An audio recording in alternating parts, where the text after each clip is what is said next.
তারেক রহমানের সাংগঠনিক শক্তি বাড়াবার জন্য, আরো শক্তি অর্জন করার জন্য আমাদেরকে বলেছে ধৈর্য ধরো, ধৈর্য ধরলে আল্লাহ পাক তোমাদের সমর্থন করবে। সবাই যদি চিৎকার দিয়ে আমাদেরকে বলে যে এখন চুপ করে থাকো, আমরা চুপ করে থাকবো না, কারণ নির্বাচনের জন্য আমরা মাঠে নামবই। যদি সময় মতো কার মাধ্যমে আব্দুল হামিদ পালাইছে সবে আপনারা জানেন, বাইর করে নামটা প্রকাশ করে দেন, তদন্ত করবেন। তারপর কি তদন্ত করলে কি আব্দুল হামিদ আসবে? তারেক রহমানের 16 বছরের সাংগঠনিক শক্তি, বুদ্ধি, মত্তা দিয়ে আমরা জুলাইয়ের এই আন্দোলনকে সমর্থনে বা এগিয়ে নিতে পেরেছি। সে নেতা তারেক রহমান। অতএব তারেক রহমানের নির্দেশিত চুপ করে আছে। তারেক রহমানের সাংগঠনিক শক্তি বাড়াবার জন্য, আরো শক্তি অর্জন করার জন্য আমাদেরকে বলেছে ধৈর্য ধরো, ধৈর্য ধরলে আল্লাহ পাক তোমাদের সমর্থন করবে। তা আমরা ধৈর্য ধরে আছি। সেই ধৈর্যের ফল যদি হয় নির্বাচন বিলম্বিত, তাহলে সে ধৈর্যের বাদ তো আমরা থেকে যাব। হাজারো বারো যদি মির্জা ফখরুল ইসলাম, আব্বাস, গয়েশ্বর, আমির খসরু, বাবু গয়েশ্বরচন্দ্র রায় সবাই যদি চিৎকার দিয়ে আমাদেরকে বলে যে এখন চুপ করে থাকো, আমরা চুপ করে থাকবো না, কারণ নির্বাচনের জন্য আমরা মাঠে নামবই। যদি সময় মতো তো নির্বাচন আপনাকে দিতেই হবে। আর কত সময় কাটবে? কালকে পত্রিকা দেখলাম 90,000 কোটি টাকা এই কয়েক মাসে আবার নাকি লুট হয়েছে। কারা ভাইলের ভাগ বাটোয়ারা? এখন তো হাসিনা নাই। কোন হাসিনার প্রেতাত্মা আছে?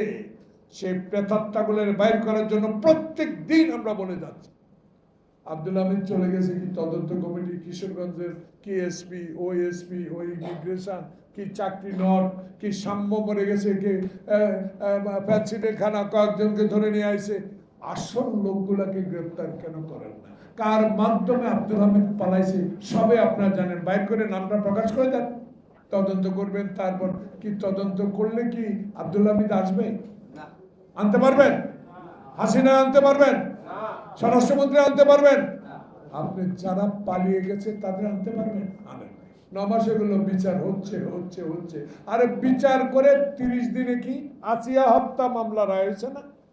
এত অভিযোগ তার বিরুদ্ধে, এত প্রমাণ বাংলাদেশে।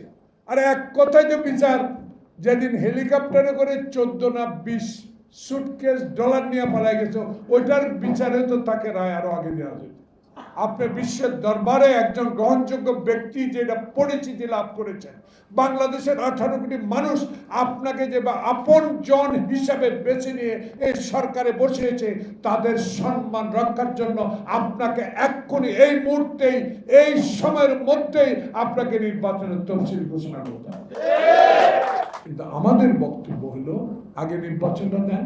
সেই নির্বাচনে আমরা যারা অতীতে হাসিনার বিরুদ্ধে রাস্তায় লড়াই করেছি, যারা পল্টনে 28 তারিখে উপস্থিত হয়েছি, যারা গোলাপবাগে পায়ে হেঁটে মাইলকে মাইল উপস্থিত হয়েছি, যারা যাত্রাবাড়ি থেকে গাবতলী পর্যন্ত পুলিশের রক্ত চক্ষু উপেক্ষা করে জমায়েত হয়ে লড়াই করে সরকারের বিরুদ্ধে আন্দোলন করেছি, তাদের কথা যদি না শুনেন, শুনবেন কার কথা? আসুন আপনার সম্মানে আপনি সম্মান নিয়ে থাকেন। আমরাও যেন তারেক রহমানের সেই বলেছে আমি সরকার গঠন করার জন্য নয়, ক্ষমতায় যাওয়ার জন্য নয়, আমি বাংলাদেশে মৃত ব্যক্তির ভোট বন্ধ করে সুষ্ঠু নির্বাচনের মধ্যে দিয়ে জনগণের রায় যেই দল ক্ষমতা আসবে তাকে আমি সমর্থন করি।